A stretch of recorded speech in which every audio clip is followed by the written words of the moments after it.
एक बड़ी खबर इस वक्त फिलहाल आ रही है। पाकिस्तान की तरफ से सीज फायर का उल्लंघन किया गया है। पाकिस्तान लगातार उल्लंघन कर रहा है। उल्लंघन के बाद सीमावर्ती इलाकों में तनाव भी बढ़ गया है और सीमा पर तनाव के चलते बंकरों की सफाई भी शुरू कर दी है। ये बहुत बड़ी अपडेट इस वक्त।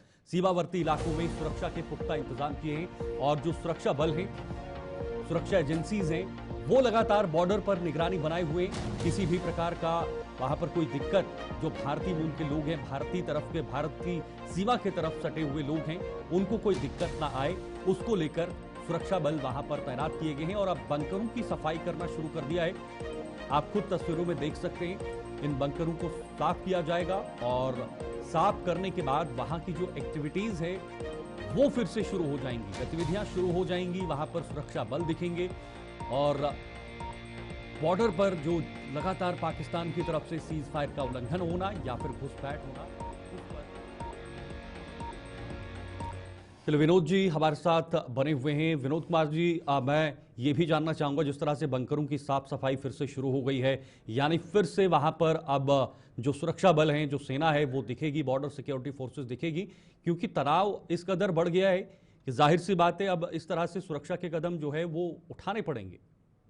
बिल्कुल, ये एहतियातन है, हमें पैनिक नहीं होना है, बिल्कुल। हमने सतर्क होना है शीतल, बिल्कुल। और ना ही हमने किसी को पैनिक करना है, हमने लोगों को अवेयर करना है। और ये अवेयरनेस का ही तरीका है कि बाय द वे, अगर पाकिस्तान, हालांकि पिछले 5 दिनों से लगातार सीज फायर वायलेशन हो रहा है, एलओसी पे हो रहा है, लेकिन आईबी पे भी जो लोग रहते हैं, इंटरनेशनल बॉर्डर पर भी जो लोग रहते हैं, वो भी अपने बंकर की सफाई कर रहे हैं। उसकी वजह ये है कि ये पैनिक नहीं है, ये सतर्कता है, अवेयरनेस है। आपको सतर्क रहना होगा कि पाकिस्तान अपनी नापाक हरकतों से कभी बाज आया ही नहीं। पाकिस्तान का इतिहास है, जब जब भारत ने उसके साथ अच्छे दोस्ताना रिश्ते बनाने का प्रयत्न किया, पाकिस्तान ने बैकस्टैबिंग की है, चाहे वो लाहौर बस की बात कर ले, चाहे फिर प्रधानमंत्री बिना न्योते के चले जाते हैं, उसके बाद क्या क्या होता है हमने सब देखा है।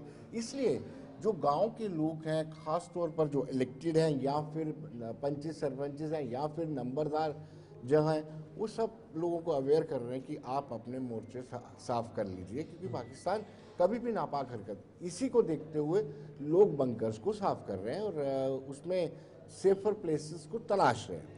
बिल्कुल, लेकिन विनोद जी हम ये नहीं भूल सकते, पहलगाम में जो हमला हुआ है उसके बाद अभी अभी आपने भी कहा कि सिंधु नदी को रोकना, ये समझौते को सस्पेंड करना, ये अपने आप में बड़ा फैसला है जो कभी पहले नहीं हुआ।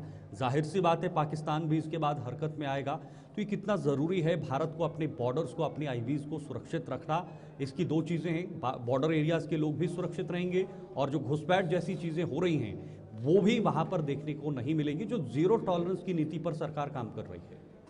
बिल्कुल शीतल, ये प्रयत्न तो हमेशा ही रहता है। पहले हम रहते थे, यहाँ से हमारे बच्चे पाकिस्तान या पीओके में जाया करते थे बॉर्डर के माध्यम से, वहाँ पर आतंक का प्रशिक्षण लेते थे, फिर वापस लौटते थे। अब यहाँ से जाने का जो रूट है वो ऑलमोस्ट बंद होगा। जितनी सख्ती सरहदों पर की गई है, चाहे वो इंटरनेशनल बॉर्डर हो चाहे एलओसी हो, तो कहीं ना कहीं गुंजाइश कम है। और उससे भी ज़्यादा ये जो सीज फायर वायलेशन पाकिस्तान कर रहा है, इसका प्रयत्न जरूर है कि वो जो टेररिस्ट हैं, इन्फिल्ट्रेटर हैं, उनको स्नीक करने का प्रयत्न करे, लेकिन कोशिश पूरी जारी है, सतर्कता बॉर्डर पर पूरी है, क्योंकि जो हालात बने हुए हैं, तनावपूर्ण बने हुए हैं दोनों के बीच में, भारत और पाकिस्तान के बीच में बिल्कुल ऐसे संबंध बने हुए हैं कि कभी भी कुछ भी हो सकता है। तो इसलिए मुझे लगता है कि बॉर्डर पर एक तरफ एलओसी पर सेना सतर्क है और बीएसएफ आईबी पर सतर्क है। देखिए विनोद जी, कई बार हमने देखा है इतिहास में, कई बार वहाँ पर सुरक्षा को हटाया गया, फिर इंस्टॉल किया गया, ये एक्टिविटीज़ हमने देखी हैं, लेकिन उसके बाद भी पाकिस्तान सुधरता नहीं है। हमने भी संदेश देने की कोशिश की कि ठीक है अब हमारे बॉर्डर सुरक्षित हैं, अब कोई दिक्कत नहीं है, अब पूरा जम्मू कश्मीर सुरक्षित है, लेकिन उसके बाद भी इतना बड़ा हमला होना, क्या अब आने वाले समय तक बॉर्डर फिर से इसी तरह से सील रहेंगे और जो एक्टिविटीज़ है हमारी सेना की वो बढ़ती रहेंगी आने वाले समय में? देखिए शीतल, इन्फिल्ट्रेशन तो होती है और इसमें कोई दो राय नहीं कि ओवरग्राउंड वर्कर का नेटवर्क भी, जो ग्रिड है उनका, बड़ा मजबूत है। तो कहीं ना कहीं इन्फिल्ट्रेशन को रोकने के लिए जो प्रयास हो सकते हैं और बढ़ाए जाने चाहिए। और दूसरी ओर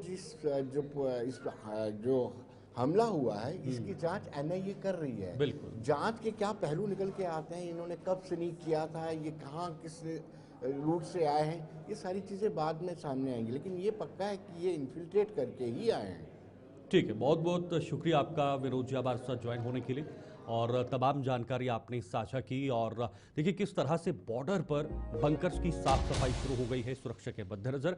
हालांकि ये तनाव ज़्यादा लेने की ज़रूरत नहीं है और बार बार हम आपको यही कह रहे हैं कि वहाँ पर सतर्कता बरती जा रही है, अलर्ट जो है वो वहाँ पर सुरक्षा बल हो रहे हैं ताकि बॉर्डर के इलाके के लोग भी सुरक्षित रहें।